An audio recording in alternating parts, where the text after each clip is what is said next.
없어지면 어떻게 될까요? 숨을 못 쉬어요. 죽어요. 그리고 우유가 더 맛있어져요. 우유 웰카! 산소 제거 기술이 우유를 더 맛있게. 산소 제거 기술 GT 공법. 맛있는 우유 GT. 우유 맛을 결정하는 건 산소. 뭐니 뭐 뭐니 뭐니 뭐니 뭐니 모아 뭐니 뭐 내가 쓰는 금융 모두 모아 뭐니 뭐 뭐니 뭐니 뭐니 뭐니 모아 뭐니 뭐 뭐니 모아 뭐니 뭐 금융을 다 모은 금융. 모니모. K웨더 우리 집 실내 날씨 예보입니다. 아이들이 뛰어놀아서 거실 공기가 많이 탁해졌는데요. 하지만 실내 날씨는 맑겠습니다. K웨더 AI 환기청정 솔루션이 집 밖과 집안의 공기질을 분석해 알아서 환기를 책임지니까요. 이상 K웨더였습니다. 뽑지 말고 뿌려줘요 모뉴먼트. 잡초만 지워줘요 모뉴먼트. 뽑지 말고 뿌려줘요 모뉴먼트. 잡초 없이 푸른 잔디 모뉴먼트. 잡초만 지우는 착한 제초제. 잡초 지우개 모뉴먼트. 링컨 에비에이터가 드리는 놀라운 기회. 6월까지 에비에이터를 구매하시는 분들께 이자 부담을 확 줄여드립니다. 선착순 300분께는 특별한 링컨 트래블러 키트 증정까지. 이번 기회를 놓치지 마세요. 본 프로모션은 23년식 링컨 에비에이터 대상이며 자세한 사항은 지금 링컨 공식 딜러사 전시장에서 확인하세요.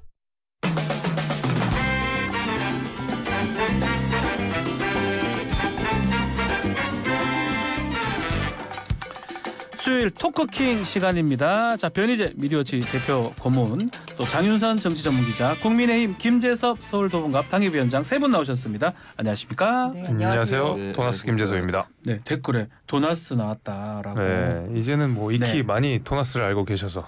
네, 아유. 도나스, 네, 알겠습니다. 도봉구, 도봉구. 네. 네. 인기가 좋은 것 같습니다, 도나스. 네. 네, 알겠습니다. 조금 좋아졌어요. 뉴스킹 덕분에요. 아, 감사합니다. 네. 다른 데 가서도 도나스라고 하는 것 같은데요. 도나스라고는 하지만 네. 이제 뉴스킹 덕분이라는 네. 얘기는 안 하죠. 예. 여기서만 하죠. 네. 예, 알겠습니다. 그럼요. 자, 어제 노무현 전 대통령 서거 14주기 맞아서 추도식이 열렸습니다. 여야 총집결을 했고요. 자, 의미 한번 짚어볼까요? 우리 장윤선 기자님부터 네. 말씀. 예. 뭐 어찌됐든 그 현장에 여야 정치인들이 총 출동을 하고 이렇게 보니까 쭉 나란히 앉으셨더라고요.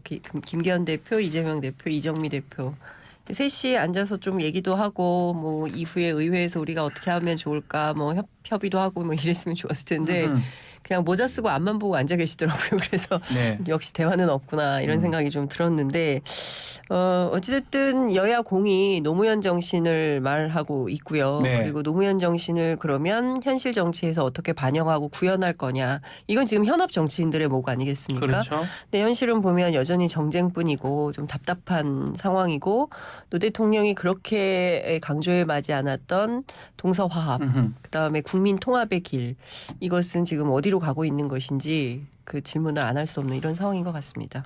자, 지금 국민의힘도 김기현 대표라든지 뭐 또 정부에서는 한도수 총리까지 이제 참석을 했는데, 자, 그럼에도 노무현 정신 개선하겠다 하면서 전당대 돈봉투 의혹도 얘기를 했던 것 같습니다. 민주당 비판을 했거든요. 어떻게 보십니까?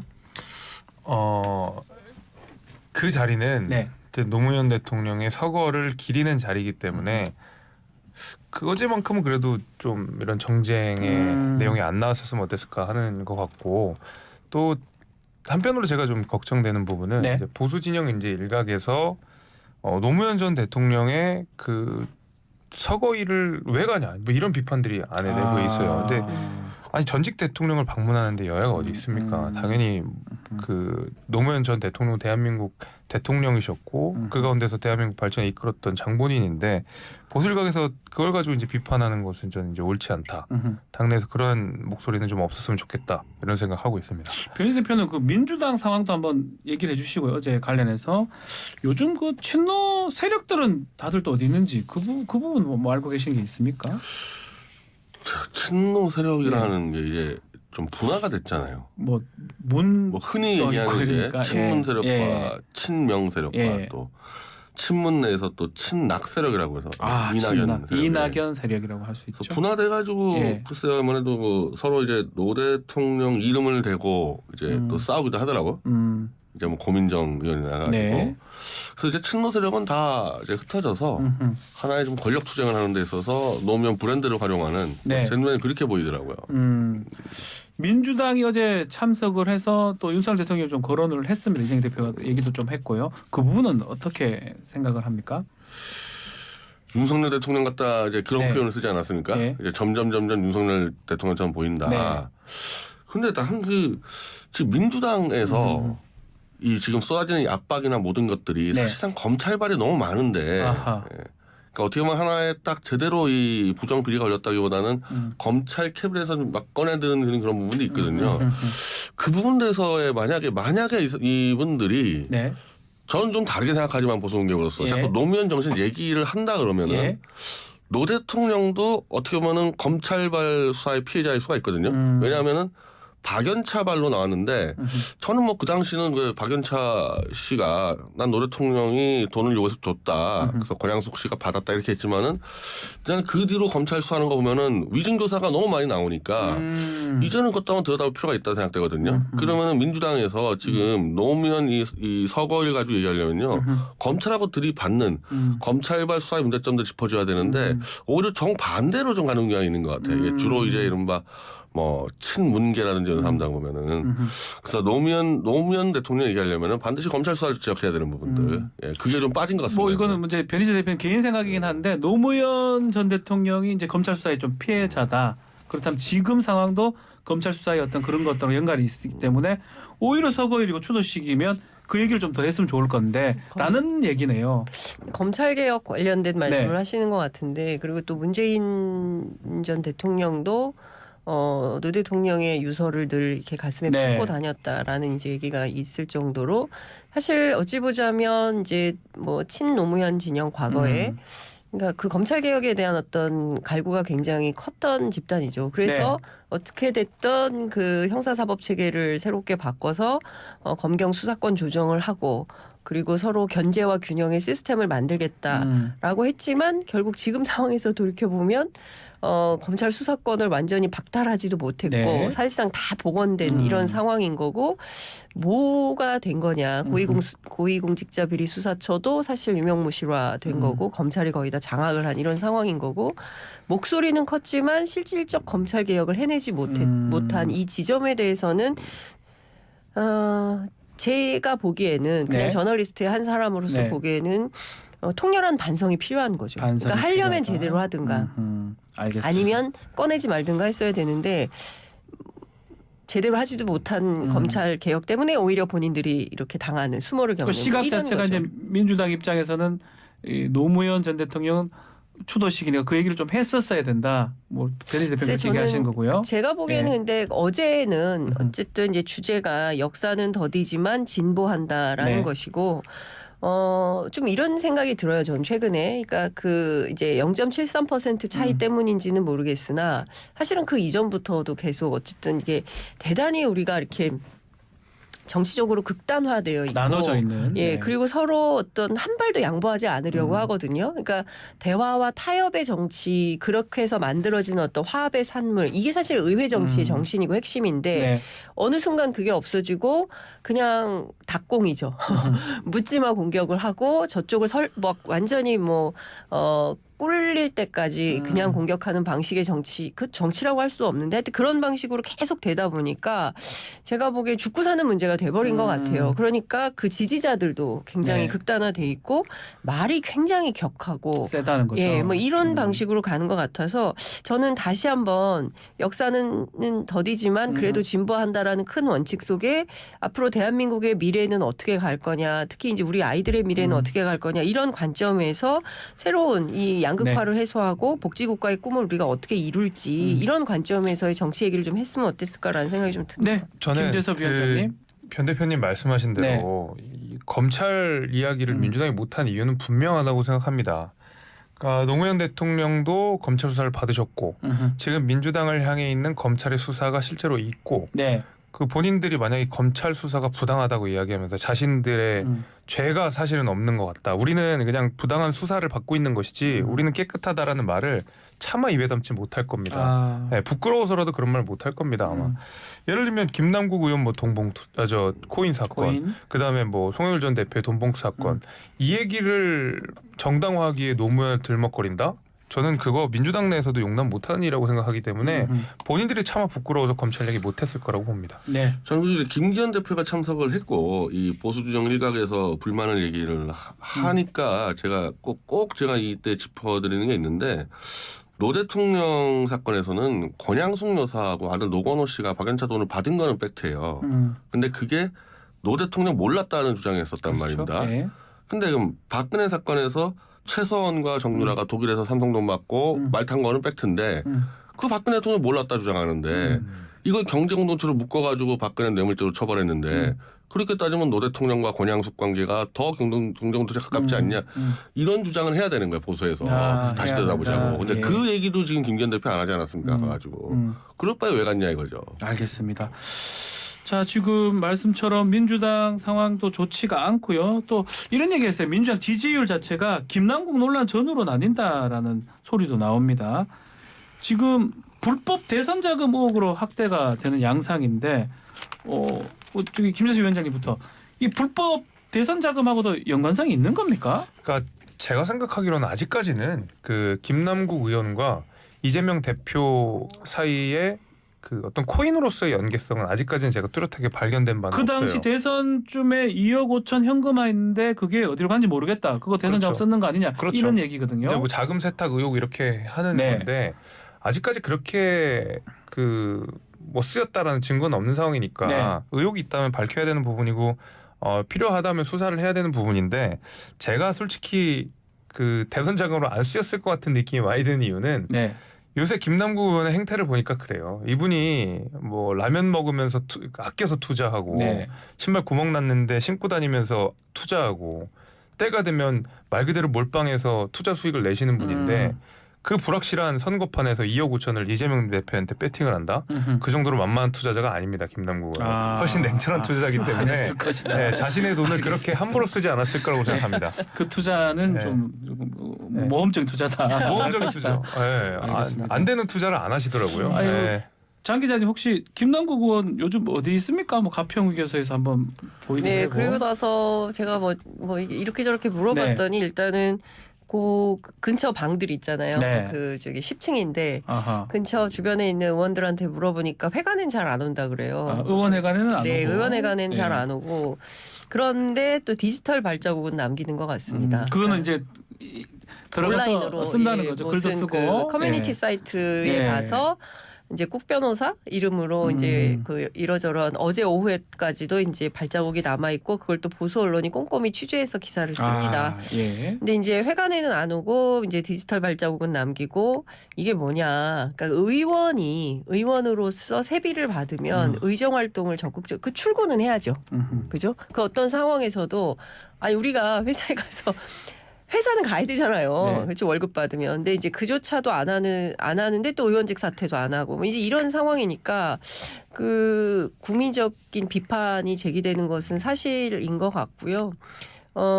그렇기 때문에 지금 뭐 어디 간 거냐 뭐 계속 기자들이 찾고 뭐 취재하니까 이제 뭐 그 피해서 뭐 어디 네. 뭐 연수원에도 가 있다는 얘기도 자맹을 있고 뭐 한다. 등등 얘기가 예. 있긴 한데 옳지 못하다고 생각합니다. 일단 나와야 된다. 변희재 대표님 어떻게 보십니까? 그 대선 전에 2억 5천만 원을 현금화했다는 현금화했고. 부분이 대선 자금이라는 예. 의혹이 있는데요. 근데 최근에 하여튼 뭐 이 대선에서의 자금 흐름이 예전에는 이제 이른바 보스한테 다 갖다 바치면 보스가 나눠줘가지고 문제가 된다 보니까 네.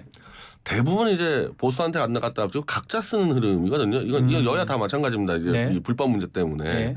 그래서 만약에 2억 5천을 대선 자금에 썼다 하더라도 자기가 현찰화 해가지고 자기가 쓰고 다녔으면 그러면 문제는 뭐 크게 문제 정치자금법 위반이 아니라면 네, 대부분 이제 그랬기 때문에 뭐 2억 5천은 꼭 현금화했다고 불법 대선 자금을 얘기할 수 없는 부분이 있어요. 네. 근데 그러면은 이 대선 자금도 뭐 큰 문제 없고 지금 뇌물성 이제 로비다. 네. 그것도 아직까지 완벽하게 드러나는 건 아닌 것 같단 말이에요. 그렇습니다. 의혹적이잖아요. 그러니까 그런 정도면은 이제 언론의 집중 포화도 약간 이제 잠잠해지고 하니까 이때쯤이면은 나와서 예. A부터 Z까지 쫙 설명해주고 아하. 요건에 대해서 어.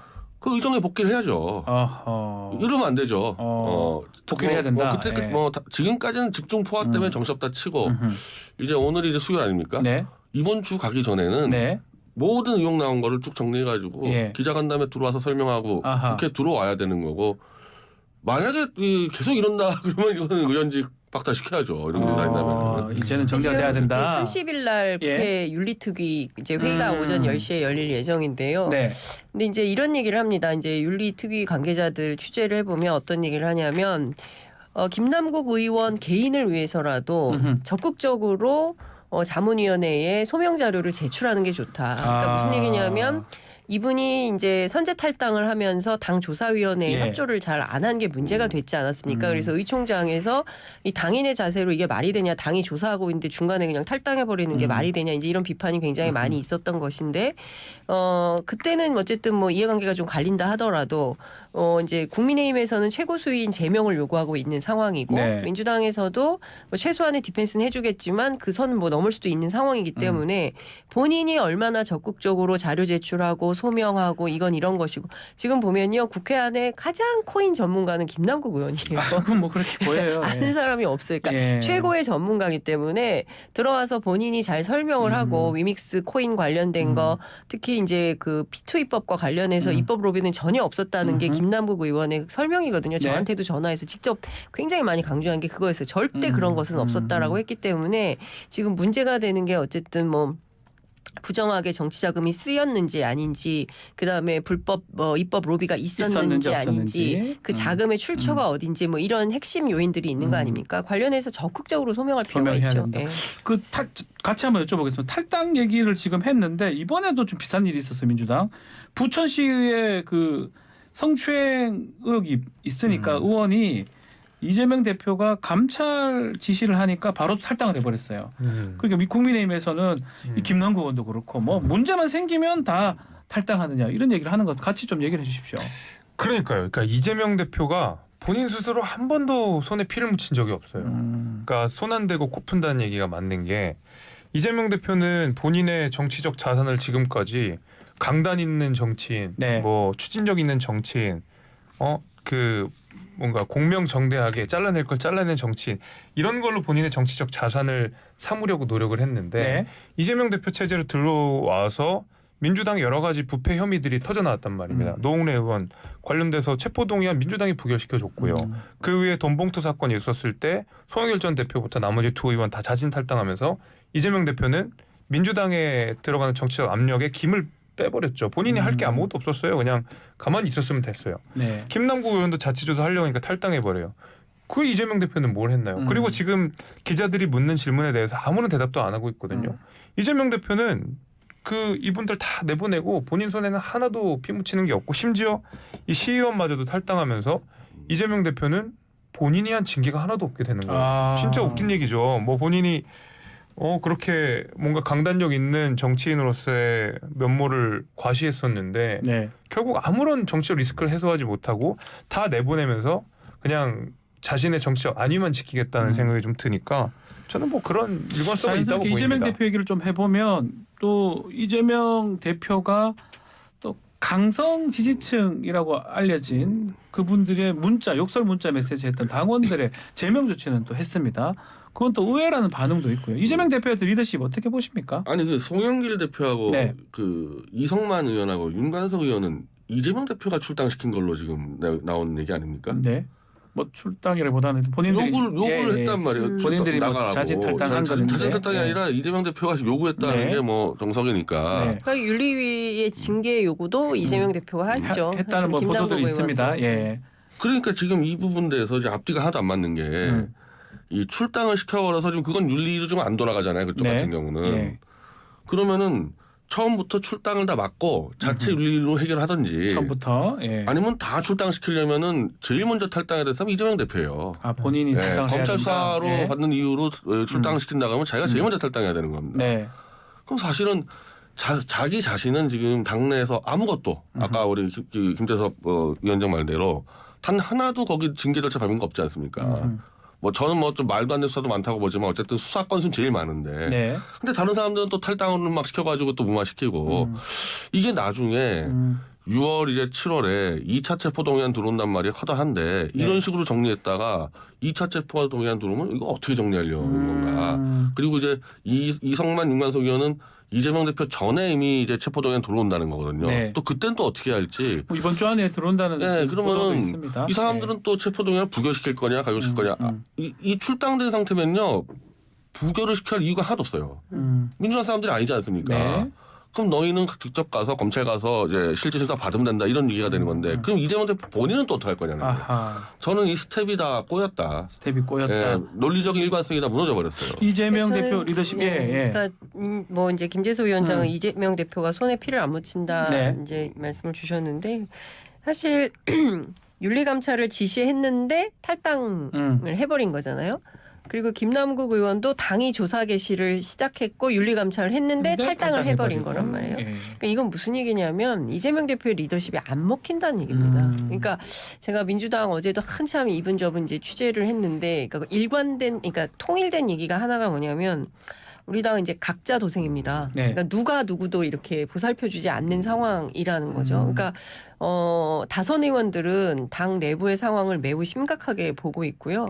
이런 상황에서는 지금 뭐 사법 리스크고 뭐 돈 봉투고 뭐 코인이고 이게 중요한 게 아니라 당의 기강이 무너지고 있다. 네. 그러니까 당의 리더십이 굉장히 중요한데 최소한 친명계가 이재명 대표의 리더십을 세우는 방식으로의 전략과 전술을 짜서 새롭게 당을 좀 세우는 노력을 해야 되는 지경인 거다. 이제 이런 얘기까지 하고 있습니다. 그러니까 사실 되게 위험한 상황이거든요. 그러니까 언론에 나와서 이제 뭐 저희들이 뭐 그냥 근거 없이 막 얘기하는 게 아니라 그 민주당 주요 당직 을 맡고 계신 분들을 취재해서 나와서 얘기를 네. 하는 거잖아요. 그렇기 때문에 사실 지금 당이 굉장히 우리가 굉장히 심각하고 위중한 상황이라는 것을 인지하고 새롭게 바꿔야 되는 거죠. 이재명 대표가요. 예, 같이 예. 그 맥락 같은 맥락인데 이재명 대표가 전혀 김남국 사태에 대해서 책임 있는 의식을 안 보여줄 거고 끝까지 손에 피를 안 묻힐 거라는 확신이 든 이유는 김남국 의원이 뭐라 그랬어요? 탈당할 때 저는 이제 민주당을 떠납니다가 아니었잖아요.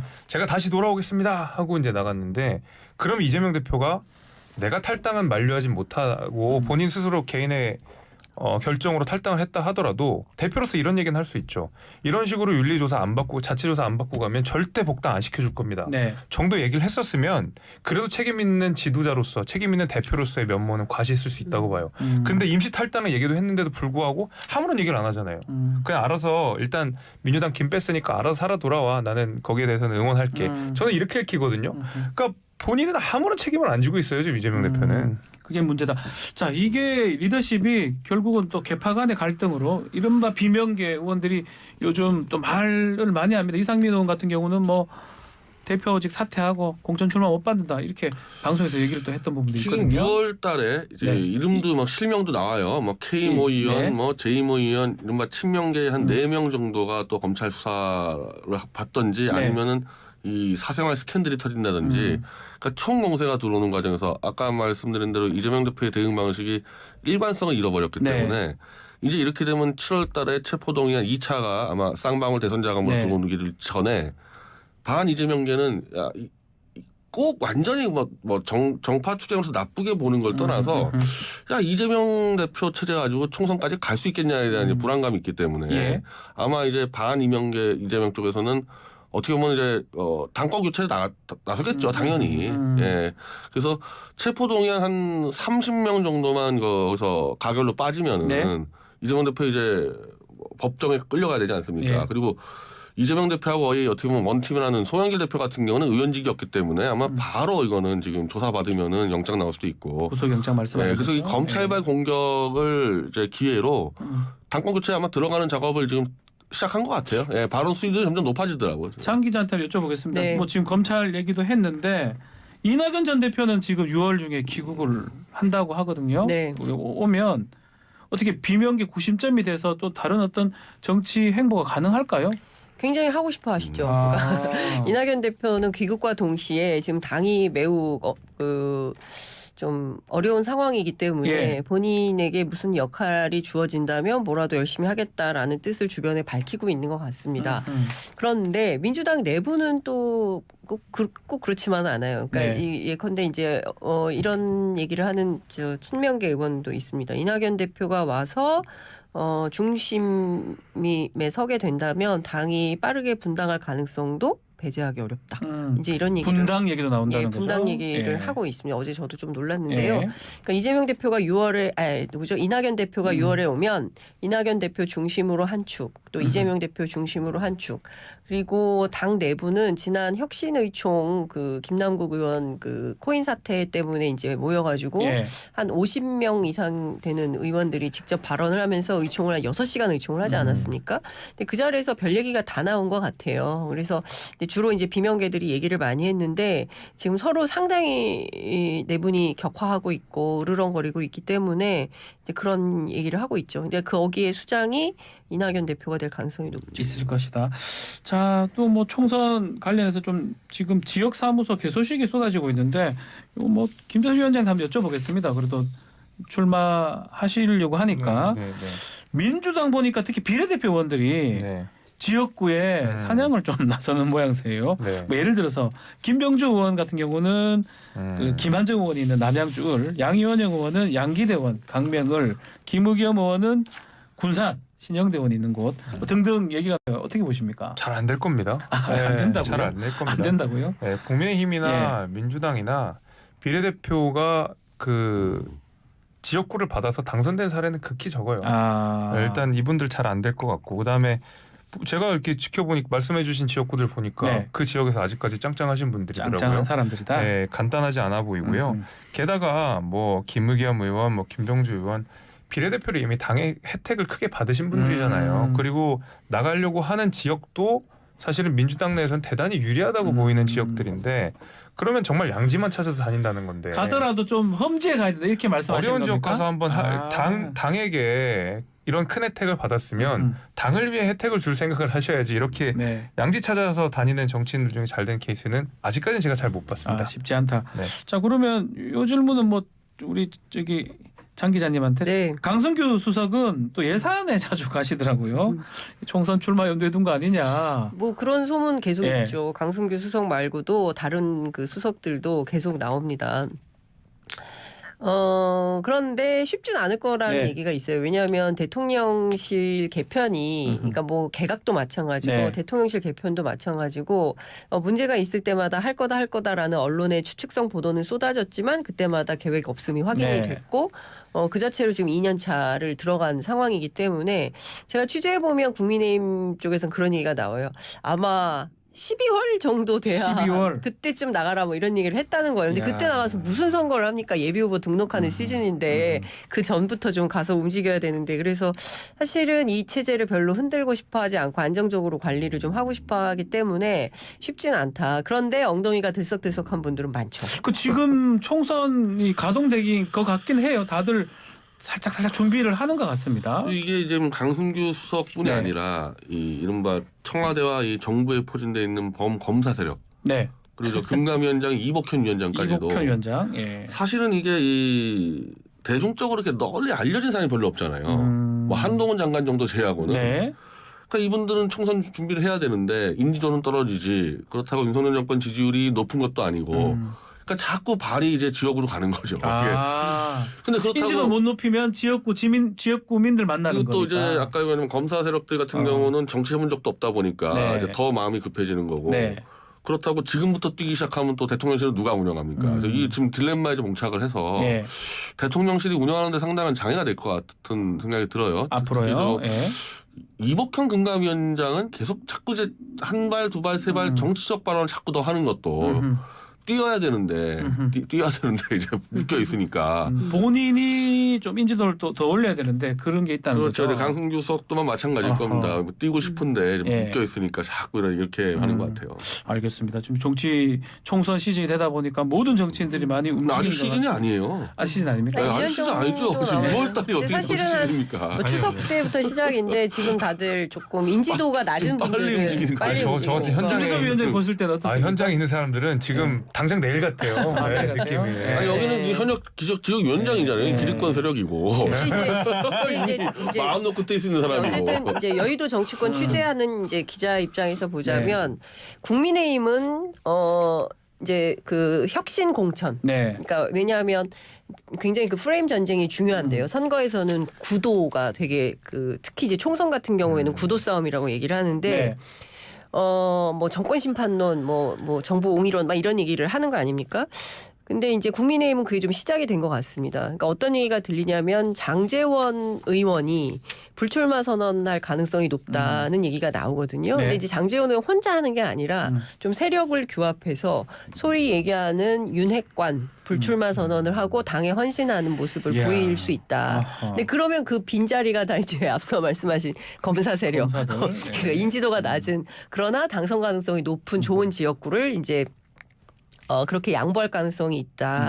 이제 그러면은 그렇게 헌신하는 걸로 끝나냐? 꼭 그렇지만은 않을 거다. 영남 다선들 취재를 해보면 장제원 의원은 부산시장 출마할 꿈이 있다. 그런데. 예, 그리고 지금 현역인 뭐 박형준 시장 같은 경우도 뭐 장관 거쳐 뭐 여의도로 뭐 이렇게 다들 정치적 셈법이 있어서 그런 아하. 거지 진짜 헌신하는 것은 아니다. 그러나 그림을 만들려고 할 거다라는 얘기가 들립니다. 그러면 민주당도 그에 부응하는 혁신공천 경쟁을 좀 해줘야 되는데 그 시계가 민주당은 한 가을쯤 생각하는 것 가을쯤에. 같아요. 예. 추석부터 시작을 한다. 근데 그것의 출발이 이재명 대표 총선 불출마 선언이 될 것 같아요. 이제 어느 시점에. 근데 늦다는 거죠. 이쪽에서 장제원 의원 윤핵관이 불출마하겠습니다라고 하는데 이재명 대표를 비롯한 민주당의 이 혁신공천을 가을쯤 한다. 그러면 너무 늦죠. 그렇기 때문에 예컨대 국민의힘이 먼저 출발선을 끊고 나가면 민주당도 따라붙어서 공천 경쟁이 붙을 수 있겠다. 그러니까 불출마 선언을 누가 하냐. 그렇죠. 이게 누가 이제 우리가 먼저 봐야 될 포인트다. 그렇죠. 예. 알겠습니다. 근데 지금 민주당에서는 혁신의 내용이 이게 다른 것 같아요. 이제 이른바 이재명계하고 반 이재명계하고 좀 공천 룰을 이제 좀 개정을 해서 네. 이 현역 기득권 의원들이 서류 점수상 20점이 높으면은 단수 공천으로 하게 만들지 않았습니까? 네. 이게 어떻게 보면 이제 현역 물갈이를 어렵게 만든 건데. 지난주부터 이른바 좀 친이명계의 좀 아웃사이더 외곽에 있는 사람들이 좀 기자회견까지 해서 책임당원 10만 명을 모아가지고 모든 공천은 당원이 이제 정리할 수 있도록 네. 그래서 당원 개정 나가겠다. 그래서 책임당원 10만 명 모으는 게 가능하다 그러더라고요. 그래서 그게 시작이 됐어요. 그러니까 이재명 대표와 이 반대파들의 그 위습득 싸움보다도 밑바닥에서의 이 공천룰과 이 당원 권한에 대한 싸움이 더 크게 번질 수도 있는 거죠. 이게. 알겠습니다. 자, 광고 잠시 듣고요. 다음 4부에서는 국민의힘 정당 얘기를 좀 해보겠습니다. 광고 듣고 오겠습니다. 변희재, 장윤선, 김재섭 위원장 함께하고 있습니다. 자, 국민의힘 얘기 좀 해보겠습니다. 김재원 최고위원 방송 활동을 재개했습니다. 자, 총선 위한 전략인가 아니면 무소속 출마하는 건가 뭔가 기회가 되면 하겠다 이런 얘기를 했습니다. 변희재 대표님 어떻게 보십니까? 그 대다수 언론에서는 네. 이제 김재원 최고위원이 1년에 이제 당원권 막탈이기 때문에 그렇죠. 총선 출마 불가능 이 당으로는 그렇게 보고 있는데요. 그래서 활동한다 그러면 네. 전광훈 목사와 같이 신당에 참여한다고 분석을 했는데 무소속 아니면 다른 정당. 예. 근데 이제 대놓고 이 전광훈과는 아무런 관계 없고 뭐 앞으로도 교류할 생각이 없다 네. 이렇게 얘기를 해서 전광훈 목사가 이제 인터넷 방송을 통해서 이 점에 대해서 발표를 했어요 입장을. 네. 네. 김전 이렇게 하면 안 된다. 명백히 자기랑 같이 방송하면서 5.18 정신 헌법 수록 반대의 입장을 분명히 표명했고 그리고 미국 가가지고 정광훈 목사가 우파를 천하 통일했다 이런 말 다 하지 않았습니까? 네. 그러면 그래도 그 맥락에 맞게 활동을 해야지 그거 당에서 압박 들어온다고 180도로 완전히 바꿔서 정광훈 목사 쪽 사람들은 도대체 김재원 최고는 가론 유다냐. 유다예요. 이제 전광훈의 전자도 안 꺼내겠다. 예. 나는 과연 이런 식으로 정치해가지고 누구 지지를 받으려고 이럴 건가. 이왕 여기까지 왔으면은 차라리 뭐 어떻게 되든 간에 정광훈 목사는 가는 게 맞는 거지. 이제 와서 난 정광훈 누군지 모르겠다. 그래서 좀 심하지 않나 하는 생각이 들어요. 아무리 정치가 비정해도. 그리고 제가 전 목사는 네. 저 한 15년 동안 제가 아스팔트 운동 동지로서 얘기하는데 네. 그러니까 이렇게 자꾸 정치인들 자꾸 끌어들여서 해봐야 험한 꼴만 당하고 그러니까 기독교 목사하고 보수 운동 가면 그 운동이 멈춰야 되는데 자꾸 정치에 개입하다 보니까 이런 꼴 당하는 거 아니냐는 문제가 거예요. 생긴다. 그럼 김재원 최고 같은 경우는 지금 상황상 봤을 때는 뭐 사면 받아서 출마한다 이런 걸 생각하시는 건가요? 그렇게 생각을 하시는 것 같긴 한데 네. 일단 당원권 정지가 돼 있는 상황이기 때문에 그러니까요. 그 당원권 정지가 풀려야 될 텐데 그것은 지도부와 뭐 윤리위원회의 결정이 있지 않는 한 불가능한 내용이니까 좀 따져봐야 될 것 같습니다. 그 이제 발언 중에 이제 5.18 네. 문제들이 있었는데 5.18 정신 헌법 전문 수록 네. 그 관련해서는 국민의힘은 지금 어떻게 보고 있는 겁니까? 민주당이 주장하는 내용에 네. 납득할 수 없는 내용이 있는 거죠. 뭐냐면 5.18 정신을 전문에 수록하는 거에 대해서 네. 국민의힘에 반대하는 사람 없을 겁니다. 이거는 다 찬성을 하는데 제가 걸리는 부분은 원포인트 개헌이라는 부분이에요. 원포인트. 아니, 네. 개헌 뭐 헌법 개정 가지고 원포인트 얘기 꺼내긴 했지만 헌법은 그 개정의 내용도 중요하지만은 그 개정 자체의 정치적 상징성과 그 의미가 있는 거잖아요. 네. 헌법을 개정한다라고 하는 것. 그 우리나라는 원래 헌법을 굉장히 고치기 어렵게 만들어 놓고 실제로 그게 어렵게 고치는 게 맞습니다. 헌법을 바꾸면서 우리가 막 독재를 연장하고 했던 역사들이 있었기 때문에 기본적으로 헌법 개정 어렵게 하는 것이 저는 맞다고 생각이 되고요. 무엇보다도 그 헌법 개정에 따라서 우리가 공화국의 번호가 달라지는 상황인데 5.18 정신을 5월에 그 기리자고 지금 당장 원포인트 개헌을 하자 그러면 6월에는 그러면 우리가 87 정신을 또 그때 가서 원포인트 개헌하자 그러면 민주당 받을 건가요? 아니면 뭐 한 10월쯤 돼가지고 우리가 부마항쟁의 정신도 원포인트로 바꾸자. 그때마다 헌법 다 바꿔가지고 모든 이 근현대사에 있었던 역사적 상징성 있는 사건들의 정신들을 다 수록하자는 얘기 나올 거거든요. 네. 그러니까 어차피 개헌을 할 거면 원포인트 이런 얘기 하지 말고 지금도 켜켜이 쌓여있는 개정 사항들 많잖아요. 뭐 우리 대통령제부터 시작해서 여러 가지 뭐 기본권 관련된 내용들 할 거 많은데 왜 5.18 정신만 굳이 원포인트로 하냐 이거죠. 당연히 전문 수록해야 되긴 하지만 그렇게 하는 네, 이유는 장 기자님. 네. 합의가 잘 안 돼서 그러는 거예요. 국민의힘하고 사실은 뭐 말씀하신 대로 기본권, 뭐 선거제도 개혁, 정치 얼마나 많습니까? 사실은 87년 체제를 끝내고 이제 새로운 체제로 가야 된다라는 것은 계속 있어왔던 이슈였고, 근데 뭐 불행스럽게도 문재인 정부에서 정부안을 내면서 이제 어그러진 측면이 좀 있다라고 저도 이제 얘기를 들었는데, 네. 근데 관련된 내용을 종합을 해보면 어쨌든 그 원포인트 개헌 이슈는 원포인트 개헌이라도 하자. 요거라도 넣자. 뭐 이런 이거라도 거지. 하자라는 그렇죠. 거하고. 그런 취지지. 요것만 합시다. 이거는 아닌 걸로 알고 있어요. 그러니까 알겠습니다. 김진표 의장도 사실은 선거제도 개혁에 훨씬 더 방점을 찍고 있고 네. 어제도 이제 그런 유사한 얘기를 했거든요. 뭐 4년 중임제 뭐 이런 등등에 대해서 개헌을 해야 된다. 근데 이제 그게 안 되니까 합의가 안 되니까 요거라도 하자. 이런 이슈인 걸로. 그 말고 지금 야당 인사청문회를 지금 박민식 국가본부 장관 후보자 지금 하고 있는데 야당은 부적격 판정을 했습니다. 어떻게 보시면 채택이 안 될 것 같기도 하고 임명하고 어떻게 임명은 진행됩니까? 하겠죠. 그러니까 뭐 당연히 그 인사청문 보고서는 채택이 안 될 거고 네. 불발이 되겠지만 그럼에도 불구하고 대통령은 이제 뭐 강행을 할 거라고 봅니다. 근데 저는 그 6개월짜리 장관이거든요. 왜냐하면 총선 총선하고 출마할 연관성이 거고 있기 때문에. 국민의힘 네. 쪽의 취재를 보면 분당을 거의 확정적으로 박민식 후보 이렇게 얘기를 하는 것 같아요. 그러니까 네. 대통령하고도 굉장히 각별한 사이라고 하고요. 거기는 박민식이다. 이제 이런 얘기를 합니다. 그러니까 6번을 물어도 답변을 못 하지 제대로 안 않습니까? 했습니다. 총선 네. 출마 여부에 대해서 저는 총선 출마 안 합니다가 아니라 뭐 새벽 4시부터 일어나 가지고 일하는 동안 내내 보훈부 생각만 했다. 뭐 이런 식으로 이제 피해 갔어요. 그래서 그 어찌됐든 중요한 것은 그동안 이분이 뭐 여러 가지 이슈들이 있지 않습니까? 지금 네. 의혹 중에는 뭐 변호 과정에서 뭐 국회의원 여러 중에 그렇습니다. 법사위원 중에 법사위원을 네. 하면서 이제 했던 뭐 문제 등등이 있기 때문에 부적격 후보라고 볼 수밖에 없고 그것보다 더 중요한 것은 내년에 출마할 게 뻔한데 6개월짜리 장관을 하는 게 옳으냐 이런 비판도 가능할 것 같습니다. 총선 출마 부분을 명확하게 얘기하지 않고 계속 하는 그런 부분. 지금 6월이면은 네. 그래도 어쨌든 이 장관급 인사는 최소한 1년 정도를 기준으로 하지 않습니까? 근데 네. 굉장히 그것도 짧은 거예요. 미국 같은 경우는 4년 중임제에서 같은 경우는 최소 2년 이상을 하는데 네. 지금 박민식 의원이 지금 만약에 총선을 준비하고 있다 그러면은 1년이 뭡니까? 공직자 사퇴 시한으로 해버리면 6개월 나가야 되는데 이거는 맡으면 안 되죠. 장관처럼 맡으면 안 되는데 요즘에 이제 청문회에 대한 관심도가 떨어진 게 어차피 부적격 판정 내리고 어차피 임명할 게 뻔하기 때문에 뭐 거의 관심도 떨어진 것 같아요. 예, 알겠습니다. 자, 윤석열 대통령 국정 지지율은 좀 상승세를 계속 하는 것 같습니다.